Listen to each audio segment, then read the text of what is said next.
C'est parti, bienvenue à ce nouveau webinaire. Ce matin, on a intitulé ce webinaire Comment piloter l'expérience collaborateur. Tout un programme. Et pour m'accompagner ce matin, je reçois Julie et Audrey. Bonjour Audrey. Bonjour Christophe. Audrey, je vais te laisser te présenter. Ok, on y va. Alors, Audrey Leparetanière, je suis directrice du digital et de l'expérience client, mais pas que, aussi de la com et du marketing pour Alliance Emploi. Et donc, mon job, c'est de mettre le digital au service de l'humain, des ressources humaines, de la GEPP, d'offrir et d'accompagner une expérience client optimisée, pour la faire courte. Client étant pour nous également le collaborateur. Voilà. Ouais, ce que j'allais dire, expérience client au sens interne, externe. Exactement. Ouais, le collab pour nous, c'est un client interne. Voilà. Donc moi, ça fait 10 ans que je suis chez Alliance Emploi, et j'ai commencé sur le terrain en agence, donc je connais bien le métier RH, de terrain. Puis j'ai évolué sur des fonctions support, au siège pour arriver donc, à ces fonctions. Voilà. Super. Et puis Julie. Julie, Bonjour à pareil, tous. je te laisse te présenter. Oui, donc moi je fais partie du service commercial de Cegid pour la solution Talentsoft. Donc je suis donc sur ce poste-là depuis 2 ans et auparavant sur les problématiques de transformation des entreprises dans le cadre de l'équipement d'un SIRH Ça chez marche. Talentsoft. Alors, pourquoi ce sujet de l'expérience collaborateur, Audrey? Comment vous êtes venu chez Alliance Emploi à vous dire il faut qu'on travaille autour de ce sujet, de cette problématique? Ouais. Alors Alliance Emploi, c'est déjà pour nous situer, c'est un réseau d'entreprises, groupement d'employeurs. On vient de fêter nos 25 ans et notre vocation, c'est la co-création d'emplois durables, notre raison d'être, d'accord? C'est la co-création d'emplois durables. Hem, L'une de nos principales offres de services, c'est la mise à disposition de compétences pour nos 400 entreprises multisectorielles. Donc ce qu'on fait, c'est qu'on source, on recrute et on accompagne le parcours professionnel de nos salariés pour leur mise à disposition, chez nos adhérents, dans nos entreprises adhérentes. Et en fait, on a vécu ces dernières années une crise de croissance, majeure. C'est top, hein. Une augmentation très importante de notre effectif. On a fait, plus de 150 en quelques années, enfin voilà.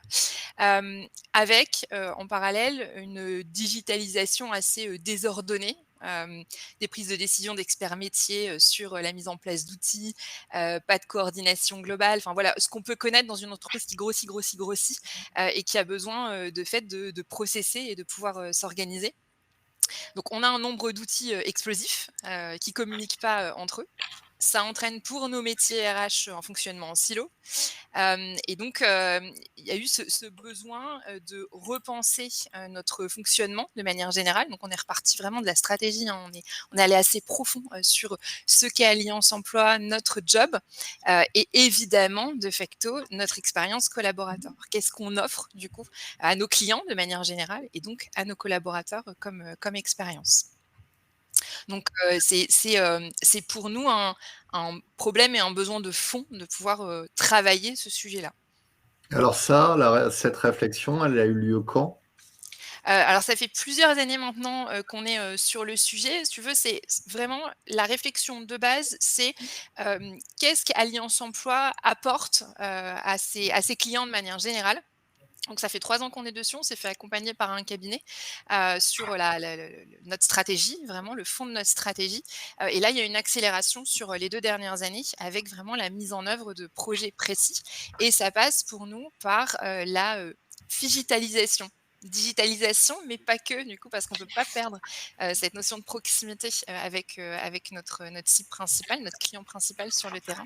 Donc, et là, on est en pleine transformation, qu'on appelle nous transformation phigitale. Donc là, ça fait 2 ans vraiment qu'on est sur une accélération et donc on est passé en mode multiprojet. En fait, pour faire ça, on retravaille tout, hein, donc ça va, de nos process internes, à, la marque employeur et évidemment aux outils qu'on utilise pour ça, pour proposer, une expérience optimisée, à tous nos clients. Ok. Mmh. Du coup, ça veut dire, alors si je résume, Mmh. harmonisation des outils parce que Ouais, trop d'outils, ce qui engendre aussi un problème de consolidation des datas, j'imagine. bien Donc, sûr. très difficile de On a de faire la du data dans tous les sens, reporting. c'est ça. Ouais. potentielle perte d'informations. Exactement. Donc difficulté pour tous les leviers RH classiques, type attraction, montée en compétences, rétention. C'est ça. Alors, ce matin, on est avec Julie. C'est quoi l'histoire en fait? Comment vous vous êtes rencontrés, Julie?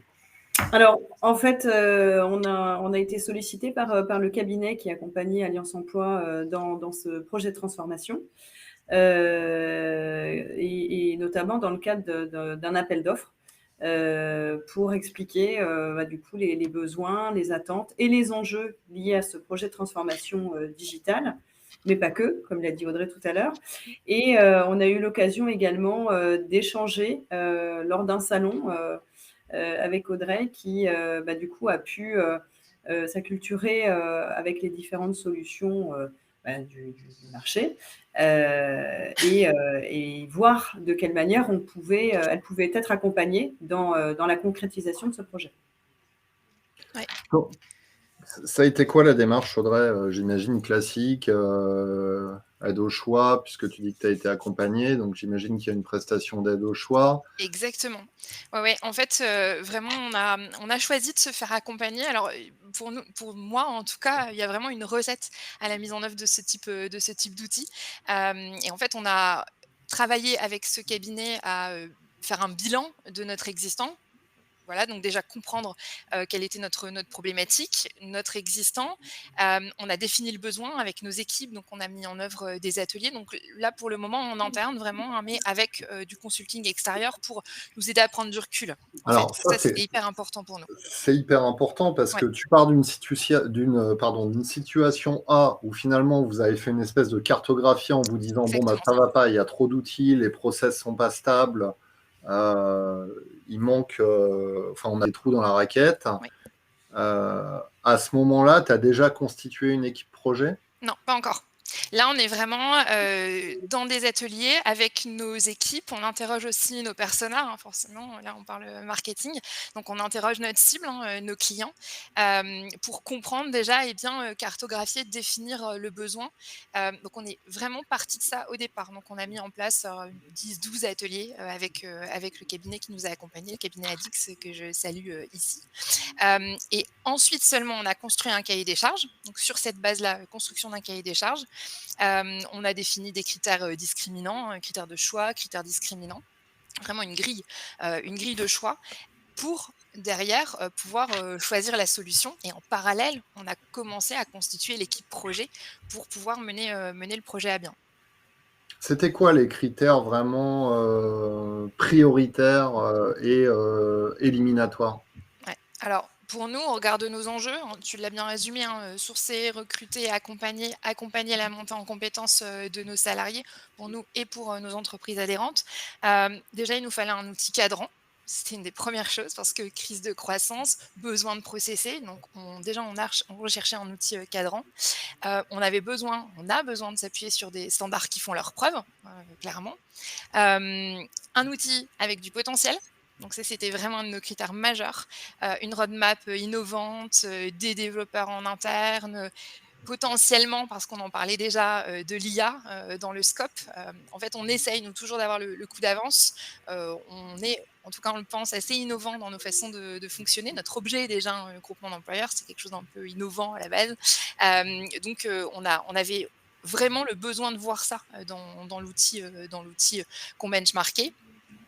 On un autre critère hyper important pour nous, c'était un réseau, de partenaires, séduisants et évolutifs, réseau de partenaires du coup pour la solution avec laquelle on allait, s'engager.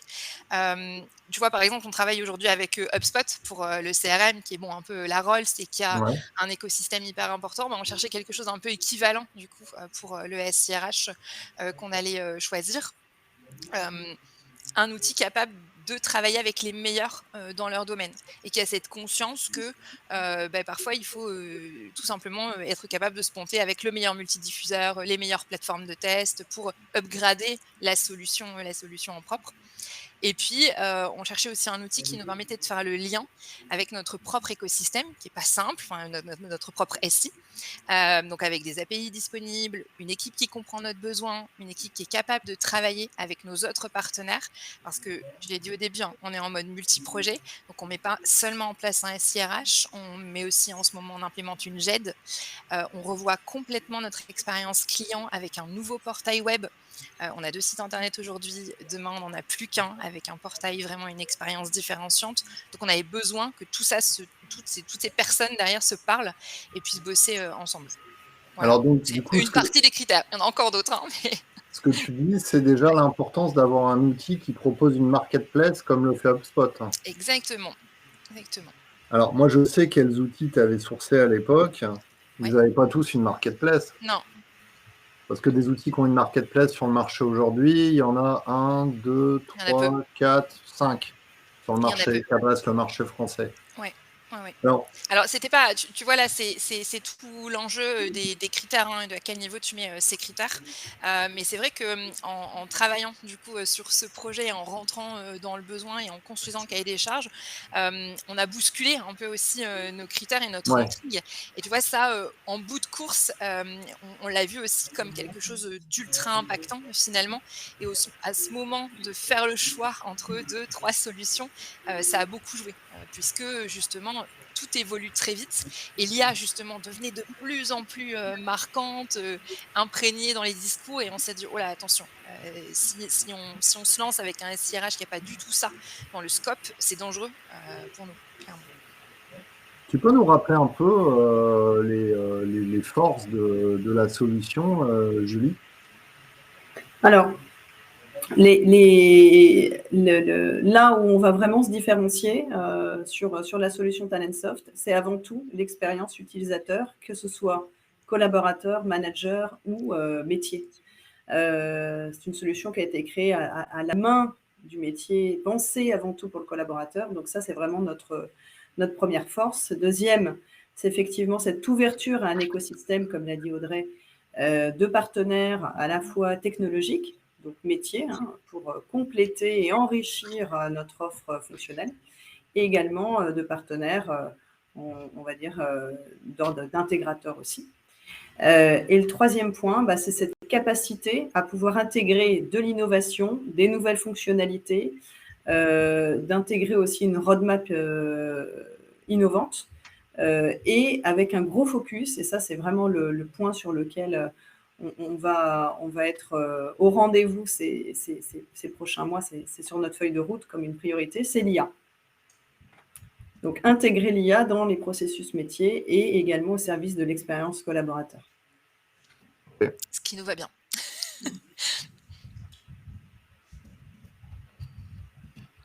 Donc si tu veux que je reprenne du coup sur, comment on Alors, a choisi, là, on parlait du coup effectivement des différents critères, du cahier des charges et cetera et en bout de course, ça c'est tips pour les personnes qui nous écoutent, mais c'est hyper important forcément, prise de ref, et des échanges. Voilà clairement, je pense que ce qui a fait la différence aussi, c'est, les échanges. Mmh. Julie, on s'est rencontrés, effectivement, sur un salon parce qu'au-delà du benchmark, au-delà du cahier des charges, au-delà de tout ça, ce qui était hyper important pour nous, c'était, la qualité de la relation, du coup avec le prestat. Moi prestat, ça m'intéresse pas beaucoup. Moi j'aime bien travailler avec des partenaires, voilà, même si on les paye. Mais clairement, voilà, des partenaires qui nous accompagnent et donc ça clairement, ça a fait la différence. L'obsession de fond, certes, c'est offrir la meilleure expérience possible à nos collabs et à nos clients, mais si on peut faire ça dans de bonnes conditions, c'est mieux. j'ai mis une petite enquête, hein, en même temps, je réfléchissais pour voir un peu ce qu'en pensent nos participants d'un projet SIRH de manière générale. Est-ce que c'est une galère, une opportunité, un avantage concurrentiel pour leur entreprise, un défi? J'ai mis les trucs qui me venaient en tête, hein, je vous laisse répondre, hein, parce que bien souvent, c'est vrai que ce type de projet est vu au départ un peu comme une galère ou comme quelque chose de complexe pour une équipe RH. Et au sein de l'équipe RH, Audrey, Ouais. comment tu fais pour... est-ce que tu détaches Ouais. des profils en disant, bah, tiens, pendant 6 mois, tu vas être affecté au projet? Mmh. Est-ce que c'est en plus de ton boulot? Comment tu as organisé ça? Tu raison, c'est, hyper complexe. Déjà, il faut, une direction projet. quelqu'un qui s'engage sur le projet effectivement à temps plein ou quasi temps plein. Donc là, c'est moi, effectivement. Mais quelque part, peu importe le profil, alors RH ou pas d'ailleurs, mais quelqu'un qui va s'engager, à fond et qui va être capable de mobiliser, les équipes, et surtout quelqu'un qui va être soutenu par un sponsor. Voilà, parce qu'en fait, tu le résumes bien Christophe, c'est, des projets ultra engageants. Revoir, l'expérience collaborateur, alors à travers un CRH, mais à travers, tout ce qui peut être mis en œuvre, dans ce cadre, c'est hyper engageant. Et ça demande du coup un sponsor, Comex, Codir, DG, peu importe, hein, selon la taille de votre Ouais. entreprise, mais qui va être capable du coup d'être ultra réactif et de prendre des décisions rapides. Ça paraît simple comme ça, mais en vrai, ça l'est pas. Donc un directeur projet, je pense aussi assez haut placé, dans l'organisation ou, qui a vraiment une expertise qui fait que le sponsor le suit, et l'écoute. Après, eh ben, ouais, il faut mobiliser, heu et alors libérer, les meilleurs experts, en fait, en interne. Et ça aussi, c'est facile à dire, beaucoup moins facile à faire. Donc oui, il faut libérer du temps, à des profils, donc constituer une équipe projet digne de ce nom, hein. Alors nous, on a, distingué des, chefs de projet métiers, et des key users. Donc on est aussi allé chercher vraiment des gens de terrain, qui vont utiliser la solution au jour le jour à terme, et qui, vont participer aux ateliers de construction, de la solution pour derrière être en capacité d'être ambassadeur, d'embarquer les équipes, Ouais. de les former. C'est à notre sens ce qu'il y a de mieux à faire. Alors on ne l'a pas inventé, hein, on s'est fait aussi conseiller, hein, dans ce cadre, parce que pour nous c'est, évidemment un impact majeur, hein, de mettre en œuvre ce type d'outils. Et pour faire ça, il faut assurer la continuité de service sur le terrain, forcément. Voilà, parce que si tu prends 20, 30, 40 du temps, de personnes sur, quelques mois, nécessairement, tu peux pas mettre à mal, ton business, sur le terrain. Donc, oui, ça veut dire, s'organiser, parfois se réorganiser. Nous, on a vite fait le choix aussi de faire monter quelqu'un vraiment, dès maintenant, qui derrière va travailler sur la solution. Donc on a fait monter une chef de projet SIRH. Ça, c'est venu pendant les quelques mois de mise en œuvre, où on s'est dit: «OK, on n'attend pas, on recrute pas à l'externe, on propose, en interne ce poste», et donc on a fait monter, quelqu'un sur ce métier-là. Hem, on a f Tu combien de ressources qui sont réellement dédiées à 100% au domaine SIRH? une seule.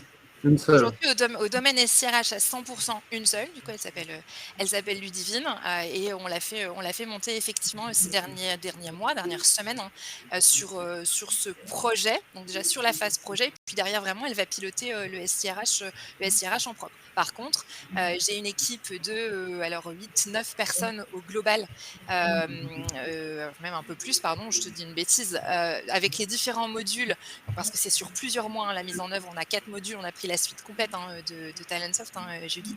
Tout à fait. On a près de 20-25 personnes mobilisées. Tu as des gens plus mobilisés que d'autres nécessairement, notamment nos chefs de projet qui passent plus de temps, hein. Et selon les modules qui sont mis en œuvre, tu as des personnes qui sont plus ou moins impactées dans le temps, en fait.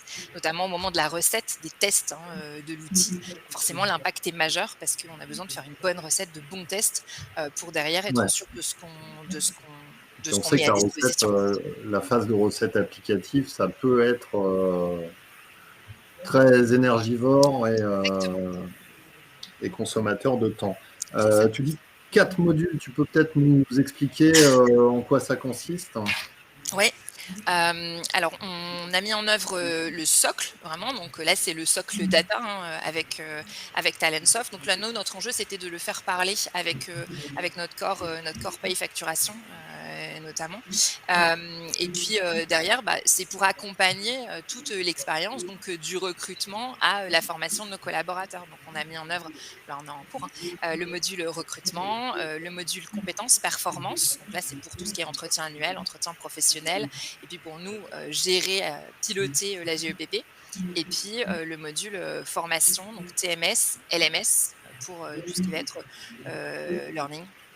Voilà. Alors, un sujet d'actualité là sur la partie évaluation des compétences. Oui. En ce moment, il y a quand même pas mal de... Ce process est pas mal décrié sur sa temporalité, du fait qu'il soit une fois par an et que quand on est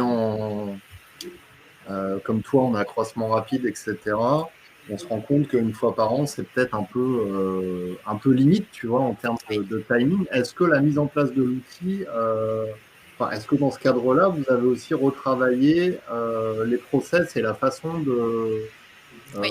de voir les choses? Oui, on le fait parce qu'en fait, l'idée, c'est vraiment de tout repenser. Nous, en plus, on a un enjeu majeur, c'est que nos 1 800 salariés mis à disposition, dans 400 entreprises adhérentes, on les a pas sous la main tous les jours, hein. On peut pas les évaluer sur le terrain. Ce sont nos adhérents qui le font et qui ont ce regard-là. Et là, nous, on veut les rendre encore plus acteurs de leur parcours, notamment dans le cadre de la transformation des métiers, hein, parce que nos salariés, ils sont essentiellement dans les métiers de l'industrie et de la logistique.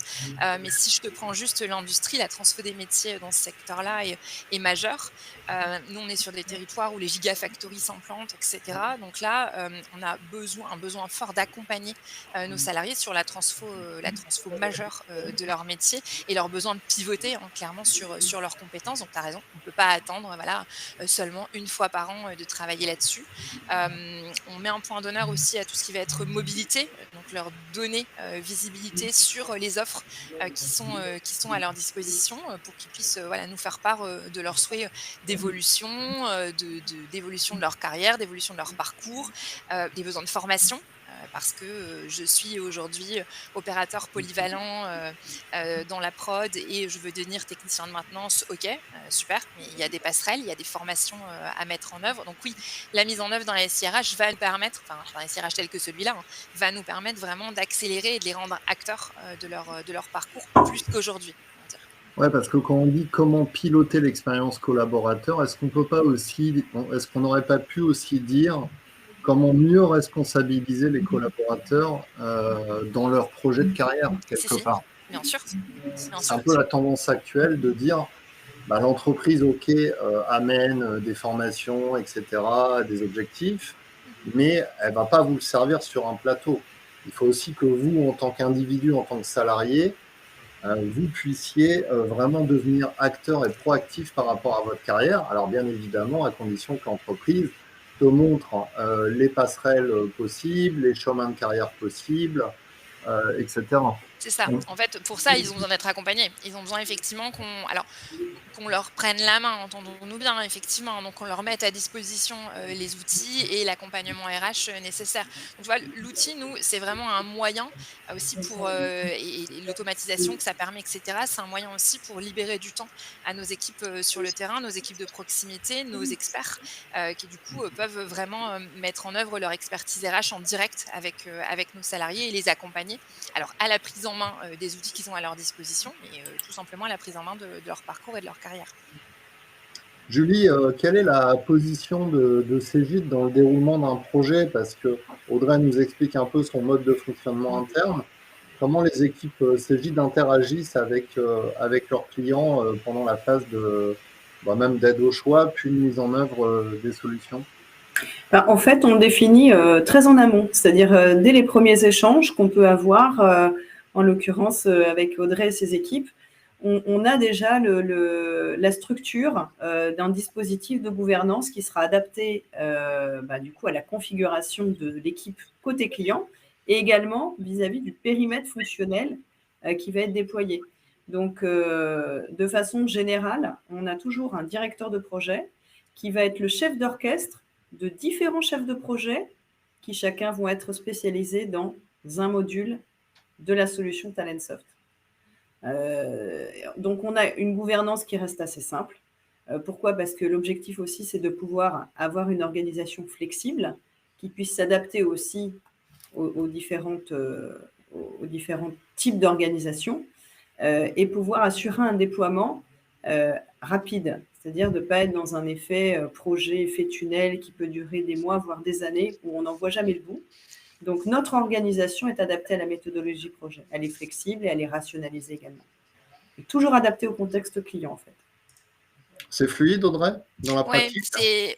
oui, c'est fluide. Alors après évidemment, hem, un des tips pour moi justement pour réussir la mise en œuvre d'un tel projet, c'est le dialogue, parce que, on va pas se leurrer, c'est des projets qui sont lourds. Ça a une ampleur, majeure généralement pour l'entreprise, donc c'est pas un long fleuve tranquille. On va pas mentir aux personnes qui nous écoutent clairement, mais c'est normal en fait. Un projet, c'est ça, c'est des hauts, des bas et voilà, des phases plus ou moins, faciles. Et puis pour nous, par exemple, il y a des modules qui sont plus faciles à implémenter que d'autres parce qu'on a une plus grande maturité.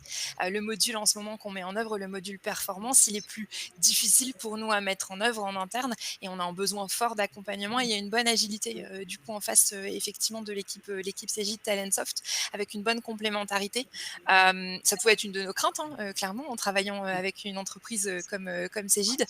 Mais aujourd'hui, clairement, on est satisfait là-dessus et on a toujours une écoute et des personnes qui sont là pour nous accompagner, nous aider, nous trouver des solutions parce qu'on a un objet spécifique à la base. Un groupement d'employeurs, c'est pas une entreprise tout à fait comme les autres. Donc déjà, il faut comprendre notre système, ce qu'on recherche et puis venir adapter l'outil. Pour info, oui, c'est possible. Voilà, c'est pas des outils fermés, voilà, comme peut-être on peut le penser. C'était aussi une de nos craintes. Aujourd'hui, on voit qu'on arrive à faire beaucoup de choses avec cet outil-là, sans le tordre. Hein, c'est pas l'objectif, parce que je rappelle, on voulait quelque chose de cadrant. Donc nous, on veut pas tordre l'outil. Voilà. Par contre, effectivement, on a besoin d'un bon dialogue avec les équipes pour s'adapter, soit adapter nos process, soit adapter l'outil à nos besoins. Et ouais, ça se passe bien, clairement. De toute façon, si tu tords l'outil, derrière, tu vas le payer en maintenance applicative. Ça a pas de sens. Exactement. Et puis tu te retrouves avec un spécifique, voilà. Et ça, on connaît bien ça, nous, chez Alliance Emploi. Et derrière, ça bouge plus, quoi. C'est très compliqué. Donc, non, au contraire, contraire. C'est quoi le planning projet, là? On en est où aujourd'hui? Alors, donc on a commencé il y a plusieurs mois maintenant, donc on va bientôt, mettre en œuvre enfin vraiment mettre à disposition la solution, recrutement, donc le module recrutement à nos équipes. Donc on les forme là, coucou à ceux qui sont, sur tout le travail là-dessus, sur, la solution. Donc on forme, là en mai, on est un peu fou. On forme pendant le mois gruyère pour, heu, pour le lancement, le 4 juin. Voilà, donc là, on est sur, la reprise de données de notre ancienne, ATS. Donc, on travaille là-dessus et puis la formation des équipes, donc on travaille sur les supports pédagogiques et cetera. Donc ça, c'est pareil, ça demande en fait pas mal d'organisation, de planification, évidemment avec l'équipe Cégide, mais aussi en interne, en fait. Une des clés du succès de la mise en œuvre de ce type d'outils, c'est vraiment, de planifier au maximum avant et puis de beaucoup communiquer avec les équipes. Alors, quand Hem, on parle de module recrutement, c'est ouais. juste une fonctionnalité ATS ou vous avez revu aussi le site carrière, l'expérience Alors, candidat? là, on revoit, pour le coup, nous, on revoit vraiment tout, hein. C'est une des spécificités là du projet qu'on met, aujourd'hui en œuvre. On a tout, qui est parallélisé en gros. Donc là, le 4 juin, quand on va mettre en œuvre, donc cette partie, enfin ce module, recrutement, on n'aura pas encore basculé sur notre nouveau portail. On met d'abord, du coup, une solution tampon en place sur, notre site, actuel, carrière. Ça se fait assez bien, hein, pareil, on est bien accompagné par les équipes, Cégide pour faire ça. Et puis en octobre, donc le 10 octobre, là, on lance vraiment notre portail. Et donc là, on a notre agence web de développement du portail qui travaille avec l'équipe CJ, notamment un des développeurs que je salue ici, qui nous aide beaucoup. Merci Clément, à travailler du coup sur cette partie de lancement du coup en octobre sur notre portail. Voilà. Et puis là, on est aussi donc en plein atelier sur le module performance, compétences, donc entretien annuel, etc. Donc là, c'est la recette. Est-ce que pendant Ouais. tes ateliers, donc ça, c'est les ateliers de conception, de paramétrage, je ne sais pas comment vous les appelez, Mm. est-ce que à ce moment-là, finalement, il peut arriver que toi, tu aies imaginé un process et qu'en découvrant des choses dans l'outil, tu te dises, ah bah peut-être qu'on devrait plutôt le faire comme ça. Bien sûr, c'est que ça. Donc Bien sûr, c'est du pivot constant et c'est ça qui est génial en fait. Alors ça, pour le coup, en face, il faut une équipe agile, qui est capable d'encaisser ça, de bouger un peu, hein, sa ligne, mais c'est ça qui est super en fait, c'est que ça nous oblige aussi à réfléchir, réfléchir à se poser les bonnes questions, et oui, bien sûr, ça n'est que ça, ce type de projet, et ça fait beaucoup, beaucoup bouger les lignes, en ouais. entreprise. Mmh. Il y a Virginie qui dit en commentaire, comment avez-vous présenté l'outil à vos collaborateurs? De notre côté, nous avons pris le parti d'attendre la fin de la mise en place de tous les modules pour pouvoir montrer Talentsoft dans sa globalité. Ouais. Alors On a pris plutôt le contre-pied de ça, et ça, c'est quelque chose qui a été mis en œuvre déjà il y a plusieurs mois. Moi, j'ai mis en place une transparence totale avec, les équipes d'Alliance Emploi, donc on a 22 agences, hein, et 130 collaborateurs donc dans ces agences, et au siège, pour gérer du coup les 1 800 collaborateurs qui sont mis à disposition et donc pour ces 130 collaborateurs permanents, moi j'ai fait le choix de mettre en place des webinaires, et des visios régulières, pour leur faire le point sur le projet, leur expliquer où on en est, leur montrer, des maquettes, vraiment tout leur expliquer en transparence et en fait on les a, impliqués dès le départ. Donc en leur montrant, en communiquant et puis en leur faisant participer à des ateliers. Donc déjà les ateliers de réflexion de base sur la mise en œuvre de ce changement, sur, l'expérience collaborateur et puis derrière sur les ateliers vraiment, de conception.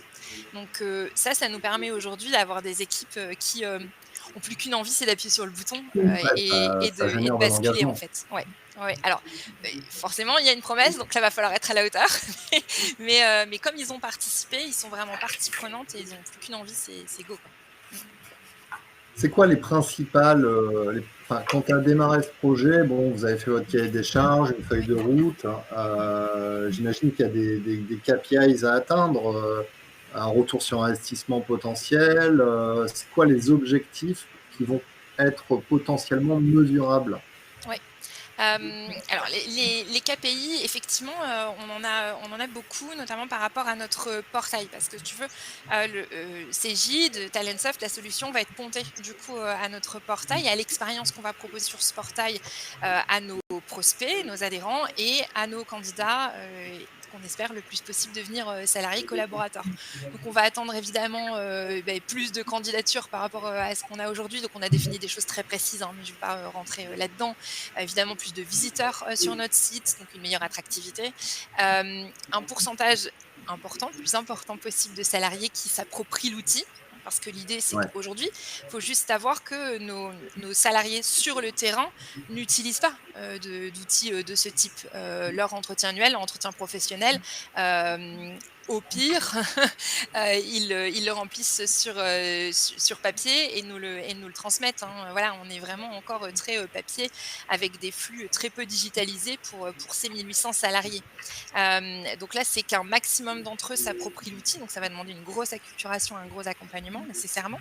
On va attendre, à terme plus de cooptation parce que s'ils sont séduits, ils deviennent ambassadeurs, des ambassadeurs engagés et de fait ils cooptent, hein, et on est sur une population qui peut avoir cette facilité. Une amélioration de nos évaluations sur Google, Indeed, consorts. Une évaluation positive de tout ce qui va être, mesure, tout ce qui va être, NPS, hein, Net Promoter Score. Mhm. Voilà, donc ça, c'est un indicateur fort pour nous. Hem Qu'est-ce qu'il peut y avoir d'autre? On va avoir, l'autonomisation, de toutes les personnes qui vont utiliser. C'est-à-dire que tu vois, un peu le point d'orgue, c'est quand les experts là, qui travaillent en ce moment sur le projet vont peu à peu s'effacer, Ouais. parce que l'accompagnement aura été, bien réalisé, que l'expérience collaborateur sera fluide et que donc, tout sera ancré et que les experts vont pouvoir aller sur d'autres sujets. Tu vois? Là, je pense qu'on arrivera Tout, au point d'orgue. tout à l'heure, tu me Mmh, parlais TMS, LMS. Sur la partie LMS, c'est quoi? Ça va être des parcours complets en fonction des différentes populations et exactement. ou des formations sur étagère en Non, libre alors service. il va y avoir les 2 clairement, mais ça va être, proposer déjà un parcours d'intégration. Donc ce qu'on fait aujourd'hui, Donc, dans la pour, partie onboarding, ouais, exactement, donc onboarding, effectivement des formations sur étagère, quelque chose qu'on fait aujourd'hui pour nos équipes permanentes, pour nos 130 collaborateurs, en agence, mais qu'on ne fait pas, pour le coup pour, ce qu'on appelle nos switchers, nos salariés mis à disposition. C'est hyper important pour nous, c'est un vrai enjeu parce que si on veut les rendre acteurs vraiment, de leur parcours, on veut pouvoir leur proposer quelque chose de différenciant là-dessus, donc qu'ils puissent avoir accès, à des formations, qui puissent les aider, dans ouais. leur parcours et l'amélioration de leur employabilité. Donc, ouais. Julie, tu voulais ajouter quelque chose? Non, en fait, par rapport à ce que disait Audrey, ce qui est vraiment fondamental aussi autour de ces sujets et donc dans le pilotage de l'expérience collaborateur, c'est cette notion d'engagement, créer du coup et développer pour faciliter le développement de carrière et donner des perspectives en fait aux collaborateurs à travers ces outils, des perspectives de carrière qui lui permettent du coup de continuer à développer ses compétences et de faire aussi la promotion d'Alliance Emploi, hein, d'être un vrai ambassadeur en termes d'image de marque, d'attractivité de marque et de voilà, comme un client pourrait le faire, ce que disait Ouais. également Audrey, c'est de convertir le collaborateur en véritable client, en C'est ça. ambassadeur de l'entreprise. Alors, est-ce que c'est pas quand même une usine à gaz au regard de la nature de l'entreprise? Parce qu'en fait, là, on dit l'expérience collaborateur, mais c'est pas ça du tout, là. C'est les expériences collaborateurs, Mhm. puisque toutes les entreprises sont différentes au sein du groupement, non? Mmh. Alors attention parce que, nos salariés sont, donc les 1 800-1 900 collaborateurs, si tu comptes les permanents, sont tous en CDD, CDI ou alternance, hein, chez nous. Ok. Donc ce sont nos collaborateurs qu'on, met à disposition du coup, Mais sur des d'entreprises métiers adhérentes et des filières. sur des métiers différents, ouais. Non, c'est pas une machine à gaz, parce qu'aujourd'hui, on maîtrise, hein, les différents métiers. C'est d'ailleurs, une de nos spécificités. On travaille main dans la main avec nos adhérents et on accompagne, vraiment de bout en bout, nos collaborateurs. Et au contraire même justement, de mettre en œuvre, ce type d'outil va nous aider à faire ça encore mieux, tu vois? Mais aujourd'hui on le fait. Alors on a effectivement une foultitude de partenaires pour nous accompagner, une foultitude d'organismes de formation, parce qu'en plus on est sur différents territoires. Mais ça on le fait déjà en fait sur le terrain. On a un job qui est passionnant, là-dessus. Mais de fait, de nous outiller, pour, nous aider et nous appuyer là-dessus, c'est hyper important. Donc non, au contraire, il y a pas de machine à gaz Ouais. et justement l'idée c'est de pouvoir, encore plus faciliter, ce qu'on fait déjà aujourd'hui, en fait. Mmh. Souvent, dans ce type de projet, ce qui pêche, c'est pas forcément la mise en œuvre telle quelle. Ce qui va pêcher, c'est l'accompagnement au changement. Donc, c'est Oui. là où ça, enfin, dans ton projet, ça arrive maintenant. C'est-à-dire là, vous êtes sur la phase de recette, on va passer en prod. Oui. Comment cette étape qui est primordiale a été dimensionnée, mise en place? Qu'est-ce que vous avez prévu par rapport à ça? Ouais. L'accompagnement au changement, c'est, pas quand tu arrives au moment effectivement où la bascule se fait qu'il faut y penser. En fait, Ouais, ça fait vraiment, 2-3 ans, hein, qu'on est dessus. Donc comme je te disais, c'est beaucoup de communication avec les équipes, c'est les intégrer dès le départ, dans la mise en œuvre du projet, les faire participer aux ateliers. L'accompagnement au changement pour, nos collaborateurs qui sont sur le terrain chez les entreprises adhérentes, c'est les faire participer dès le départ, c'est notre persona de base, donc c'est les faire participer, les interviewer, leur demander ce qu'ils attendent de ce qu'on va mettre en œuvre. Donc là, ça a démarré comme ça. Et puis là, après, c'est une montée en puissance, hein, évidemment. Donc là, aujourd'hui, c'est la formation. Je vais commencer à lancer du coup des webinaires, des visios et des rencontres aussi sur le terrain avec cette base de collaborateurs pour leur montrer ce qui va être mis en œuvre et ce qui va leur être proposé. C'est accompagner du coup nos managers en agence pour qu'ils puissent porter forcément le sujet et accompagner le mieux possible nos équipes dans ce changement. Là, c'est pareil, on se fait aider, hein, on va, très certainement la reprendre aussi, un accompagnement avec, le même cabinet, Adix parce que, voilà, c'est aussi plus facile pour nous parce qu'ils ouais. connaissent bien, notre histoire, pour accompagner nos managers dans ce changement. Là, je crois que la clé, c'est ça, hein, les Et, managers à tout niveau. et du coup, toi qui as Ouais. quand même de fortes compétences en marketing, Mmh. euh, là, comme on s'adresse à des RH qui ont un peu Mmh. moins de compétences en marketing, est-ce que tu utilises HubSpot pour notamment déployer une stratégie marketing dans le cadre de la mise en place de ce projet, justement, en Oui. automation? Est-ce que tu as prévu des scénarios comme ça pour adresser l'ensemble des Ça va être le cas, collaborateurs? bien sûr, bien sûr. On va utiliser, alors là, pour le coup, on le fait depuis un bout de temps maintenant et ça ne va faire qu'accélérer, donc une strat com, une strat marketing, alignée avec, tout ce qu'on met en œuvre là. Hem, un alignement en fait, entre la promesse et la communication qui va en être faite et oui, bien sûr, hein, du marketing automation, enfin tout ce qui va bien et tous les tips qu'on utilise en marketing qu'on applique du coup effectivement sur ce changement et cette expérience, ce changement en termes d'expérience collaborateur, ouais. Alors en plus là, nous, on va devoir pousser notre nouveau portail, hein, voilà Ouais. donc et inviter nos cibles et ceux avec lesquels on travaille aujourd'hui, donc nos prospects, nos candidats, nos adhérents et nos salariés à utiliser ce portail et donc tous les possibles et les fonctionnalités qu'on propose, notamment à travers Talentsoft. Donc oui, là, va y avoir un gros boulot marketing autour. Donc, on invite les RH à utiliser ce type de solution dans le cadre de leur campagne de marketing interne. Ça peut être HubSpot, Pledzi, Brevo, peu importe. Ouais, Si vous peu n'avez pas importe. besoin de la Rolls, vous pouvez aller sur des solutions qui font le même job en termes de marketing. Mais ouais, c'est ce qu'il y a aujourd'hui quand même de plus efficace. Il y en a qui coûtent très peu cher. Alors, nous, notre particularité, effectivement, c'est notre objet qui est RH pur. Voilà. Maintenant, je pense qu'une des clés, c'est vraiment la communication et le travail en symbiose entre les équipes comme marketing et les équipes RH. Tu vois, moi, Ouais. aujourd'hui, je représente l'équipe communication, marketing, digital expérience client, mais je travaille main dans la main avec les équipes RH. Donc, mon équipe travaille main dans la main avec nos équipes RH pour que ça se soit rendu possible en fait, hein. Moi, j'ai la chef de projet com qui travaille main dans la main avec les équipes RH pour pouvoir réaliser ça en fait, tout simplement. Julie, c'est quelque chose de courant, ça, les équipes com qui travaillent avec les équipes RH, ou c'est... Alors, c'est pas forcément très courant. En fait, ça va dépendre de la culture d'entreprise. C'est-à-dire que lorsqu'on est sur un projet SIRH, s'il est compris comme un projet fédérateur au sein de l'entreprise, et surtout s'il y a une vraie conviction, profonde conviction de la part de la direction, qui est sponsor de ce projet-là, à ce moment-là, les services connexes vont y être également associés. Ouais. Et ça va participer aussi à la réussite globale du projet. Voilà, parce qu'on a une vraie adoption déjà en interne et interservice autour d'un projet tel que celui-ci. Et je rebondis également sur ce que disait Audrey sur la conduite du changement.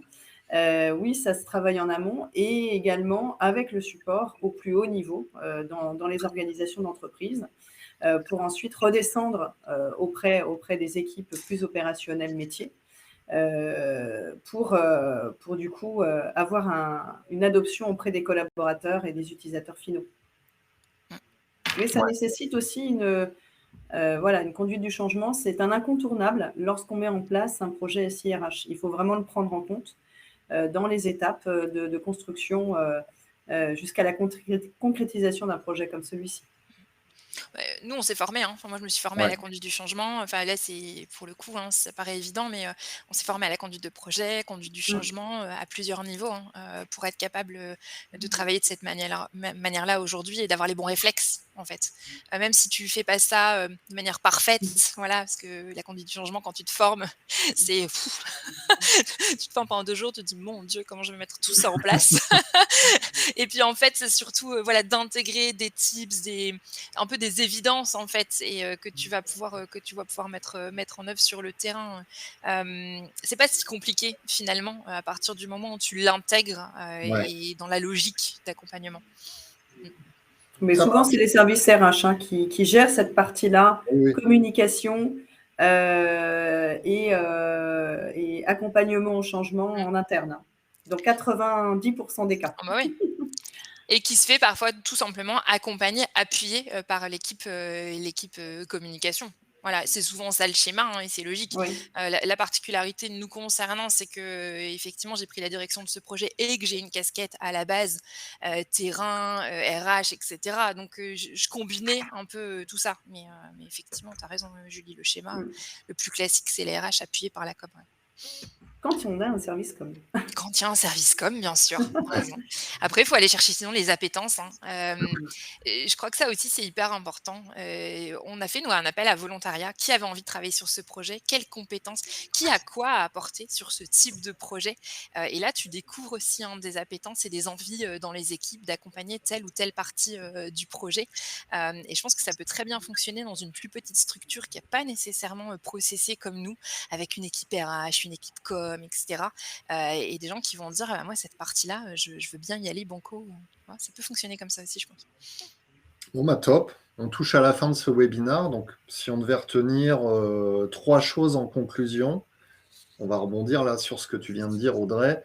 La première chose, c'est de bien penser le projet en amont, d'intégrer toutes les parties prenantes et de créer une véritable équipe projet dès le départ, et pas de se rendre compte au bout de 6 mois qu'on va avoir besoin de la com au mois de juin parce qu'on est en train de déployer un outil. Donc ça, il faut l'anticiper. Et donc avoir une communication qui soit parfaitement transparente avec toutes les parties prenantes du projet, qu'elle soit interne et externe, hein, avec, tu as parlé d'Adix, tu as parlé de l'équipe Talentsoft Cegid. Et puis, évidemment, on vient d'en parler en conclusion, la très grande importance de l'accompagnement au changement pour faire en sorte qu'on ait une adhésion maximum de la part des équipes RH, des managers et des collaborateurs. Est-ce que vous voulez rajouter quelque chose en conclusion? Tu as tout dit, je pense que tu as bien résumé, hein. Merci. Julie? Je vois qu'il y a pas mal de questions, hein, donc Oui. n'hésitez pas. Alors, personnellement, je suis joignable sur LinkedIn, voilà. Donc, il y a n'hésitez Marc pas. qui demandait quelle est la méthodologie que vous suivez pour faire accepter le changement. Ah, vaste sujet. Je pense qu'on en a là pas mal parlé. Et je crois pas qu'il y ait une méthodologie applicative pour toutes les entreprises. En fait, ça dépend, tu le disais, Julie, hein, de la culture de départ. Nous, ça fait des années, pour le coup, qu'on travaille cette notion de changement et on est dans une entreprise qui pivote beaucoup et qui a une facilité au changement. De fait, je vais pas appliquer les mêmes méthodes que dans une structure peut-être plus statique, où le changement est pas déjà au cœur de la stratégie. Donc là, je vais répondre un peu par une pirouette en disant que je crois qu'il n'y a pas une méthode, mais que pour le coup, il va falloir s'adapter vraiment à la culture de base de l'entreprise et trouver les bons créneaux. Mais si je donne un tip, c'est vraiment impliquer les équipes dès le départ, les engager en fait dès le départ. Ça marche. Ça sera la conclusion de ce webinaire. Merci beaucoup, Audrey. Merci, Julie. Merci. Merci beaucoup. Merci, Vous Christophe. retrouverez ce webinaire dès demain matin sur MyRH Line. Je vous souhaite une excellente après-midi. Merci, au revoir. Merci à tous.